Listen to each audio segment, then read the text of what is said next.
Hello aspirants, welcome to my channel UPSC with Sandeep and today is 18th of July and आज के daily current news का analysis करते हैं right. So let's move to the first news article and this is from International Relations.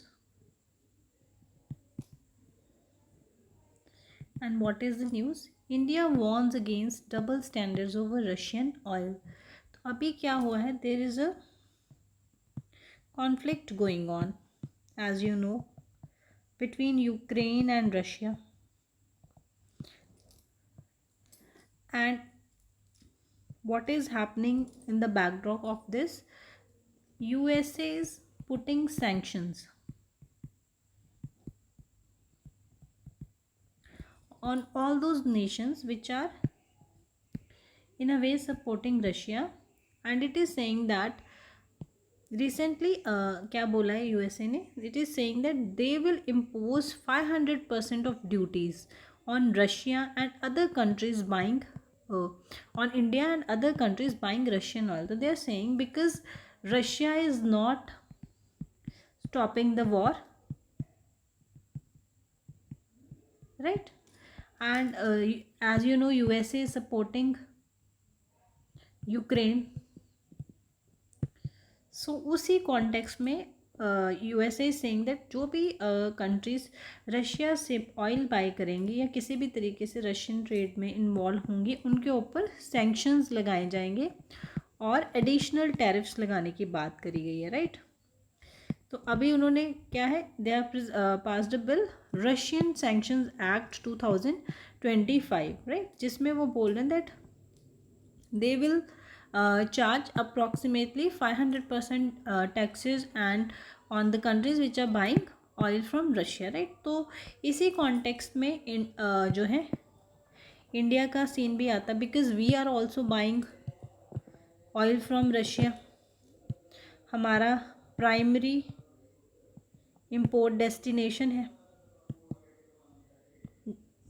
India का approximately 35% of जो oil है is coming from Russia. तो उस कॉन्टेक्स्ट में ये चीज़ें इंपॉर्टेंट हो जाती हैं कि व्हाट इंडिया विल डू. कल भी क्या हुआ, कल नाटो के चीफ ने भी ये बोला that all those countries specifically India, China and Brazil, they are what if they are not in a way putting pressure on Russia to stop the war, तो इनके ऊपर क्या है एडिशनल सेंक्शंस लिए जाएंगे और एडिशनल टैरिफ्स लगाए जाएंगे. कल नेटो के चीफ ने भी बोला. Even US government is again and again saying that it will impose duties, heavy duties on the countries buying Russian oil. तो उस पॉइंट ऑफ व्यू से ये हमारे लिए इम्पॉर्टेंट है कि what stand will India take, how India will overcome this thing right. तो वो चीज़ हमें फ्यूचर में देखेंगे. हम थोड़ा सा समझते हैं कि इंडिया के पेट्रोलियम इंपोर्ट्स कहाँ से आ रहे हैं. तो जैसे मैंने बताया रशिया हमारा जो है लार्जेस्ट सप्लायर है. सो single largest supplier approximately 36% of the total share is coming from Russia only. तो ये चीज़ याद रखनी है. देन अदर हम कहाँ से ले रहे हैं, we are also like buying oil from middle eastern countries. Iraq से ऑयल आ रहा है, इवन सऊदी से आ रहा है. सो सऊदी अरेबिया से भी आ रहा है, इराक से भी आ रहा है. एंड कुछ हम जो है अप्रॉक्सीमेटली 3.5%, तो 3 से 4% का जो हमारा इम्पोर्ट है वो US से भी आ रहा है. But this is very small when compare to Russia. तो रशिया पे हमारी डिपेंडेंस तो है because Russia is single largest supplier for the petroleum in India. तो जब USA ऐसी चीज़ें बोलता है और नेटो ऐसी चीज़ें बोलता है कि आपके ऊपर एडिशनल सैंक्शंस लगाए जाएंगे, तो इट इज़ अ थिंग जो है इफ़ेक्ट करने वाली है इंडिया को इकोनॉमिकली. बिकॉज जब सैंक्शंस लगाए जाएंगे तो ट्रेड डेफिसिट और बढ़ जाएगा. तो ट्रेड डेफिसिट बढ़ने की वजह से क्या है, डिफ़िकल्टीज़ आएंगी. सो उस चीज़ को कॉन्टेक्स्ट में रखते हुए अब इंडिया इसको कैसे ओवरकम करता है, इस चीज़ को कैसे वो डिप्लोमेटिकली इसको सॉल्व करने की कोशिश करेंगे, ये सब हमें क्या फ्यूचर में देखने वाली चीज़ है. But as of now there is a clear cut warning from US as well and from NATO chief as well right. So there is a huge pressure कि रशियन और यूक्रेन की वॉर को ख़त्म करवाया जाए. So let's move to the second news article of the today, and this is related to the judiciary. And what is the news? Delhi High Court, Delhi court hold 4 guilty of the contempt. तो court के contempt के charges में, contempt of court के charges के under Delhi government ने 4 लोगों को guilty माना और उनको पनिशमेंट दी, और they were made them stand with their hands up in the air, right. तो हम समझते हैं what is contempt of court. So what is contempt of court? कोई भी ऐसा काम या कोई ऐसा एक्सप्रेशन जिससे जुडिशरी का जो डिग्निटी है या अथॉरिटी है उसको आप डिसरिस्पेक्ट करते हो, राइट. तो उसको क्या बोलते हैं? Contempt of court. किसी भी ऐसे आपके एक्ट जिसकी वजह से ये लगे कि आपने जुडिशरी की डिसरिस्पेक्ट करी है, आपने उसकी डिग्निटी मेंटेन नहीं करी है, या आपने उसकी अथॉरिटी को चैलेंज किया है, तो ऐसे सारे एक्ट्स को क्या बोलते हैं? Contempt of court. अब ये इसके लिए पनिशमेंट ज़रूरी क्यों है? वाई इट इज़ इम्पॉर्टेंट कि किसी को कॉन्टेम्प्ट ऑफ कोर्ट के लिए पनिश किया जाए? Because you have to maintain justice and you should maintain a public confidence in the judicial system. तो जुडिशियल अथॉरिटी और जुडिशरी में कॉन्फिडेंस मेंटेन करने के लिए ये ज़रूरी है that everyone should respect the judiciary, right. तो उसी चीज़ को मेंटेन करने के लिए क्या है? कॉन्टेम्प्ट ऑफ कोर्ट की जो प्रोविजंस है एग्जिस्ट करती हैं, राइट. अब कॉन्स्टिट्यूशन में क्या कोई प्रोविज़न है कॉन्टेम्प्ट ऑफ कोर्ट के लिए? तो आपने याद रखना है, येस, कोर्ट के कॉन्टेम्प्ट के लिए स्पेसिफिक आर्टिकल्स हैं. आर्टिकल 129 क्या कहता है कि अगर कोई supreme court contempt of court करता है तो सुप्रीम कोर्ट के पास पावर है to punish for the contempt of itself, right. So supreme court के आर्टिकल कितना है? 129. एंड अगर हम हाई कोर्ट्स का देखें it is 215. Same powers high court के पास भी है to punish anybody for their contempt. So याद रखना है, article 129 is for supreme court and article 215 is for high courts, ठीक है. कॉन्टेम्प्ट के लिए पनिश करने की power.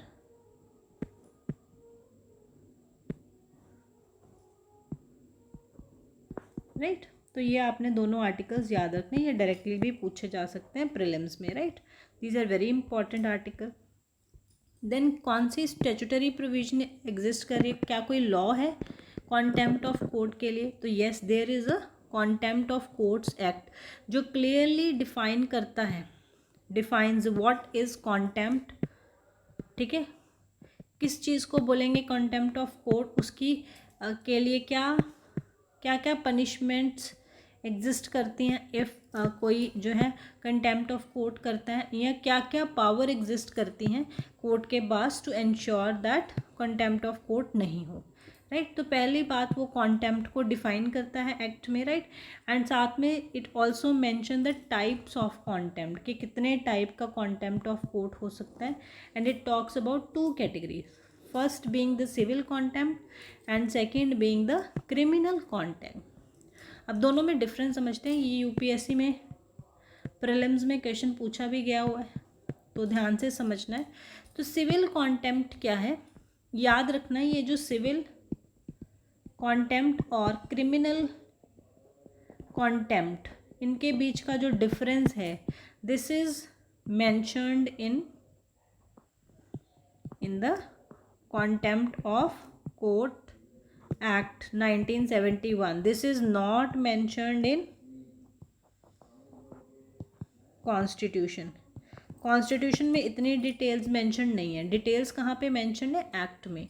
So what is civil contempt? जब भी कोई पर्सन विलफुली मतलब जानबूझकर डिसओबे करता है कोर्ट की कोई भी जजमेंट को, कोई भी ऑर्डर को, कोई भी डायरेक्शन को या किसी भी रिट को, और जानबूझकर ब्रीच करता है और उसको फॉलो नहीं करता. जब कोई भी इंसान विलफुली डिसओबीडियंस शो करता है कोर्ट की किसी भी ऑर्डर, जजमेंट को, डायरेक्शंस को, तो उसको क्या कहते हैं? Civil contempt. It means when you are not following orders, guidelines, directions of the court, तो क्या होगा, that amounts to civil contempt. लेकिन क्रिमिनल कॉन्टेम्प्ट क्या होगा, जब आप कोई ऐसा एक्शन लेते हो जिसकी वजह से कोर्ट की जो इमेज है या कोर्ट की जो जुडिशल मेकिंग प्रोसेस है, राइट, उसको आप हार्म करते हो। तो कोई भी ऐसा एक्ट जो जुडिशियल सिस्टम को हार्म करे, जुडिशियल प्रोसीडिंग्स को हार्म करे और कोर्ट को स्कैंडलाइज करे, तो वो सारे एक्ट, वो सारे एक्शंस, वो क्या अमाउंट करते हैं, क्रिमिनल कॉन्टेम्प्ट में आते हैं। जब आप कोई ऑर्डर फॉलो नहीं करते हो, दैट इज़ सिविल कॉन्टेम्प्ट। जब आप कोई ऐसा एक्शन लेते हो जिससे जुडिशरी का जो प्रोसीडिंग है उसमें कोई ऑब्स्ट्रक्शन आती है, या आप कोई ऐसा काम करते हो जिसकी वजह से जुडिशियल प्रोसीडिंग्स प्रॉपरली नहीं हो पाती हैं, तो ऐसे सारे एक्शंस जो आपके हैं, that amounts to criminal contempt. तो कमेंट सेक्शन में स्टूडेंट्स आपने दो एग्जाम्पल देनी है, 2 examples of each. Civil contempt की एग्जाम्पल, राइट, और क्रिमिनल कॉन्टेम्प्ट की एग्जाम्पल। एटलीस्ट 2 एग्जाम्पल्स आपने कमेंट सेक्शन में मुझे देनी है, so that I can understand कि आपको सिविल और क्रिमिनल कॉन्टेम्प्ट में डिफरेंस क्लियर हो गया है, right. So I hope this is clear. So let's move to the next news, and this is related to the event which has taken place in Madras High Court. To what is Madras High Court saying? That temple entry cannot be denied to anybody based on the caste in a country which is governed by rule of law. So it talks about right to equality, that in India everyone is equal. So there should be no inequality on basis of caste, race, creed, right? सो किसी भी differences पे आपको क्या है, inequality face नहीं करनी पड़ेगी। Right to equality ये कहता है, राइट। सो उसी कॉन्टेक्स्ट में मद्रास हाई कोर्ट क्या कह रहा है, they're saying that you can not deny anybody entry in a temple on the basis of caste. आप ये नहीं कह सकते that you belong to schedule caste and you are not allowed to visit the और enter the temple, right. तो हर किसी को राइट है, irrespective of their caste, everybody is permitted to enter the temple, worship the deity at all times, even during the annual festivals जो होते हैं किसी भी मंदिर में, राइट। तो अगर कोई भी पर्सन उसको रिस्ट्रिक्ट किया जाता है टेम्पल में एंट्री से on the basis of caste, on the basis of gender, तो that is what, against constitution. पहले भी हमने देखा है सबरीमाला टेम्पल में, राइट, याद है सबरीमाला टेम्पल में विमेन वर नॉट अलाउड। सो वहाँ पे क्या है, जेंडर के बेसिस पे था। अब यहाँ पे हमें क्या देखने को मिल रहा है, in this temple Puthukudi Ayyanar temple, right. तो वहाँ पे on the basis of caste देखने को मिला। तो what is the high court saying that आप किसी भी ग्राउंड पे, कास्ट के ग्राउंड पे, जेंडर के ग्राउंड पे किसी को रोक नहीं सकते और टेम्पल एंट्री डिनाई नहीं किया जाना चाहिए, right. So this is something जो आपको लाइक याद रखना है, that in no way caste can be a reason to deny entry into a temple. So I hope this is clear. Geography wise आपने इस टेम्पल को मैप पे locate करना है, Puthukudi Ayyanar temple, right. So ये कहाँ पे, इट इज़ इन चेन्नई। तो याद रखना है, समटाइम्स जो है प्लेसेस इन न्यूज़ आ जाती हैं, सो इसको आपने याद रख लेना कि ये टेम्पल न्यूज़ में था और ये कौन सी स्टेट में है, राइट, और कौन सी डीटी से रिलेटेड है। तो कमेंट सेक्शन में आपने मेंशन करना है that this temple belongs to which state and to which deity is worshipped in this temple. तो ये आपने कमेंट सेक्शन में बताना है, right. So I hope this is clear. So let's move करते हैं related to this is news related to maternal health, right? So what is the news? That glitches in the Poshan app hindering beneficiaries registration in Haryana.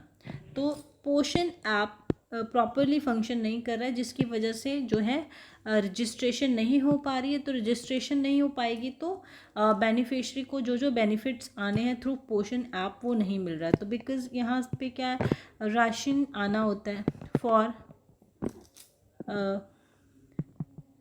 Pregnant women, lactating mothers and newborn child के लिए, right. तो ration आता है government की तरफ से to ensure proper health and nutrition.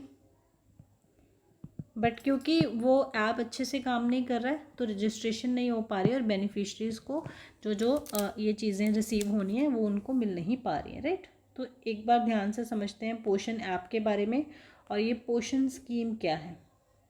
सो पोषण basically क्या है, पोषण अभियान क्या है. So it stands for prime minister's overarching scheme for holistic nourishment. So Poshan is basically nourishment. तो विमेन की ओवरऑल नरिशमेंट के लिए, राइट. तो एक स्कीम है पोषण अभियान जो कि लॉन्च हुआ था 2018 में on the international women's day. International women day कब होता है, 8th of March. So 8th of March 2018 को ये रिलीज़ जो है लॉन्च हुआ था ये अभियान, ये campaign by the ministry of women and child development, ठीक है. And what was the goal of this campaign, and still this campaign is going on, to improve the nutritional outcomes. So nutrition provide करना to the women, to the pregnant women, to lactating mother and to children. And children कहाँ से कहाँ age group तक, 0 to 6 years, right. So newborn child से लेके up to 6 years तक जो है पोषण अभियान के अंडर न्यूट्रिशनल नीड्स को जो है फुलफिल किया जाता है by providing ration to the children, to pregnant women and lactating mothers. तो ये गोल था पोषण अभियान का, राइट. एंड की ऑब्जेक्टिव्स क्या थे, की ऑब्जेक्टिव्स ये हैं, to reduce stunting in the children, to reduce anaemia, under nutrition. तो जितने भी माल न्यूट्रिशन से रिलेटेड चीज़ें हो सकती हैं due to lack of proper nutrients, proper nutrition की कमी की वजह से जो जो प्रॉब्लम्स आ सकती हैं इन न्यूबॉर्न बेबी, वो सब चीज़ों को प्रिवेंट करने के लिए, और जो विमेन में आ सकती है during pregnancy and after pregnancy, उन सब चीज़ों को एड्रेस करना ये स्कीम का एक की ऑब्जेक्टिव था. देन एडोलेसेंट गर्ल्स में nutritional status, because adolescent girls are in future going to become mother's.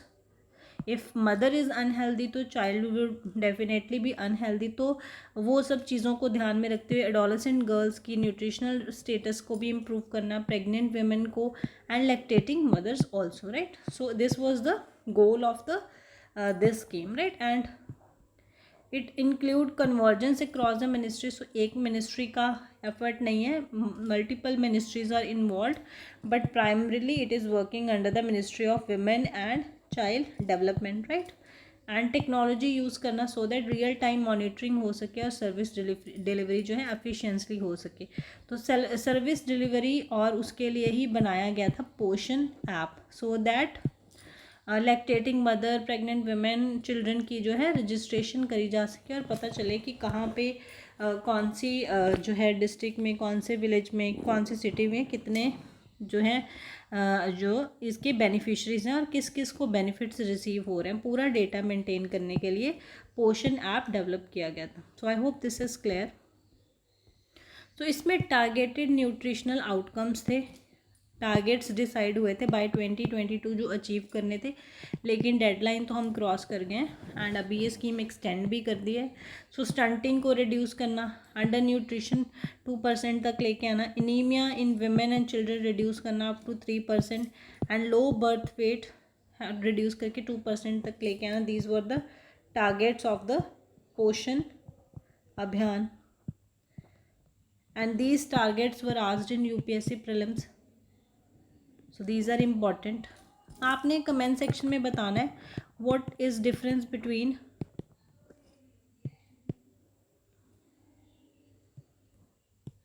Stunting, what is stunting and what is wasting.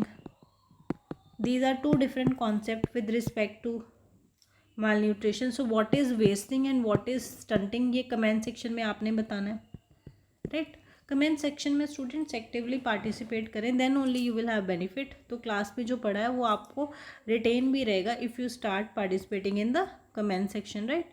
सो अभी हमने डिस्कस किया था दैट एक मिनिस्ट्री का काम नहीं है, इसमें एक बहुत सारी मिनिस्ट्रीज का कन्वर्जेंस है. तो approximately 13 ministries are involve so that एक होलिस्टिक अप्रोच मिल सके टू प्रोवाइड न्यूट्रिशन, राइट. जैसे हेल्थ मिनिस्ट्री इन्वॉल्व है, एजुकेशन मिनिस्ट्री इन्वॉल्व है, पंचायती राज मिनिस्ट्री इन्वॉल्व है. तो 13 मिनिस्ट्रीज़ का कन्वर्जन है. लेकिन द फोकस मिनिस्ट्री कौन सी है वो हमने पहले भी डिस्कस किया है, ministry of women and child development. ये याद रखना है. तो टेक्नोलॉजी भी हमने डिस्कस कर ली थी. They have like what setup पोषण ट्रैकर ऐप, जिसमें रियल टाइम डेटा मिलता रहता है दैट कितने बेनिफिशरीज और कितना सर्विस डिलीवरी कैसी चल रही है. तो इसी पोषण ट्रैक में अभी जो क्या है ग्लिचेस आने की वजह से रियल टाइम डेटा रिकॉर्ड नहीं हो रहा, तो इसीलिए आज न्यूज़ में था. So I hope this is clear. So then this is the Poshan tracker app, ये आप पढ़ सकते हो डिटेल में, राइट. एंड पोषण अभियान पे यूपीएससी में क्वेश्चन भी पूछा गया है. सो आई वुड सजेस्ट कि आप ये यूपीएससी मेंस का क्वेश्चन अटेम्प्ट करें और आंसर जो है कमेंट सेक्शन में पोस्ट करें. So attempt this question in 150 words. तो 2022 में GS2 में ये पेपर क्वेश्चन आया हुआ है. पोषण अभियान is a ambitious initiative but its success depend on convergence and implementation at the grassroots level. Examine the statement in the context of India's nutritional challenges. तो आप इसको प्लीज़ अटेम्प्ट करिए और आंसर कमेंट सेक्शन में लिखिए. जो भी best answer होगा उसको हम नेक्स्ट क्लास में डिस्कस करेंगे. So I hope this is clear. Then next news is from the field of science and tech. And what is the news? This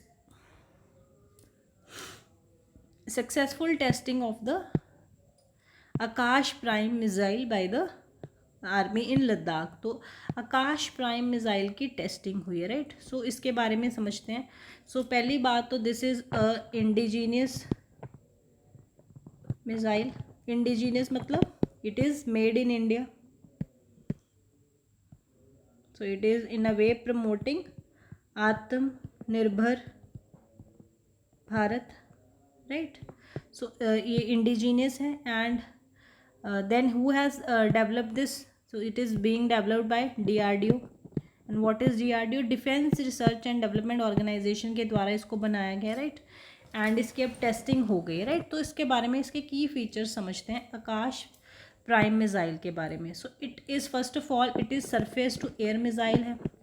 so surface to air missile है. It is being developed by DRDO ने इसको develop किया है. And it is the upgraded version of Akash. So पहले Akash, then Akash new generation exist कर रही थी missile, and इसी का अपग्रेडेशन आया है आकाश प्राइम, राइट. अपग्रेडेशन आया तो कुछ इसमें बेटर क्वालिटी या बेटर फीचर होगा इनसे, राइट. तो वो क्या फ़ीचर है? तो दिस इज़ आपने याद रखना है. तो ये स्पेशली डिज़ाइन करी गई है to perform in high altitude areas. तभी इसकी टेस्टिंग कहाँ करी गई है? लद्दाख में. तो हाई एल्टीट्यूड रीजन में भी ये जो मिसाइल है अच्छे से परफॉर्म करती है. लो ऑक्सीजन इन्वायरमेंट कंडीशन में भी it performs very well. So India को जो इंडिया की जो डिफेंस है उसको इन्हेंस कर रही है in the mountainous region, right. तो याद रखना है it is specially developed for the high altitude and low oxygen environment. तो ये इसका स्पेशल फीचर है, ये आपने याद रखना है. Then it is developed by whom? तो अभी हमने डिस्कस किया DRDO in partnership with BDL and BEL. So BEL क्या है? Bharat Electronics Limited and Bharat Dynamics Limited. So BDL and BEL मिलके DRDO के साथ they have developed this Akash prime missile which is an upgraded version of the existing Akash missile. And special feature क्या है, high altitude areas में, so mountainous reason में perform करने के लिए बनाई गई है Akash prime missile, right. And what is its range, so इसकी रेंज है up to 30 kilometres, right. And speed भी याद रखना, so it falls in the supersonic category, mach 2.5 की स्पीड है तो सुपरसोनिक कैटेगरी में आ गई है। एंड देन इसमें क्या है, indigenously developed radar frequency seekers भी जो है इंस्टॉल किए गए हैं। सो इस टेक्नोलॉजी को भी समझते हैं, what is this radar frequency Sikar. इससे क्या है, एक्यूरेसी टारगेट को जो है हिट करने की एक्यूरेसी इम्प्रूव होगी। लेकिन ये क्या है, this is what radar frequency Sikar क्या है, बेसिकली कि रेडार बेस्ड गाइडेंस सिस्टम है जो मिसाइल में लगाया जाएगा, जो क्या करेगा, रेडियो वेव्स एमिट करेगा। तो जैसे ही मिसाइल लॉन्च होगी तो इट विल व्हाट जो है release emit radio waves, and radio waves जाके जिस टारगेट को आप हिट करना है उसको क्या है डिटेक्ट करेंगी।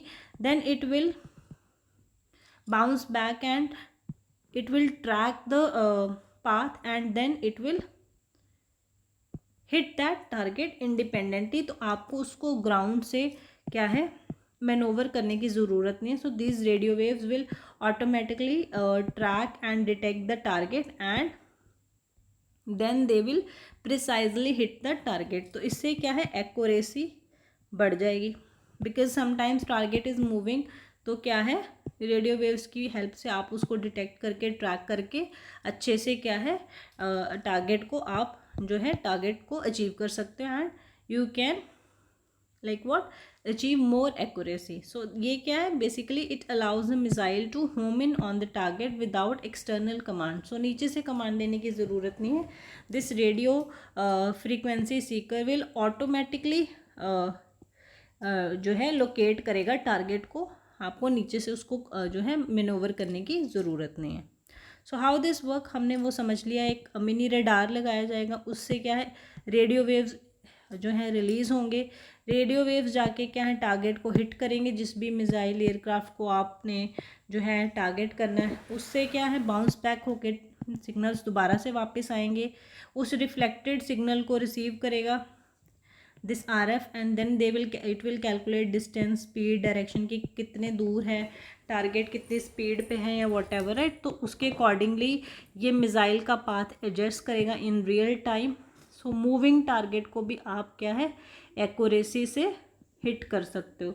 So this is a special जो है इसमें feature in this Akash prime missile. And what is the special feature that it is come built with in built radio frequency seeker. So I hope this is clear.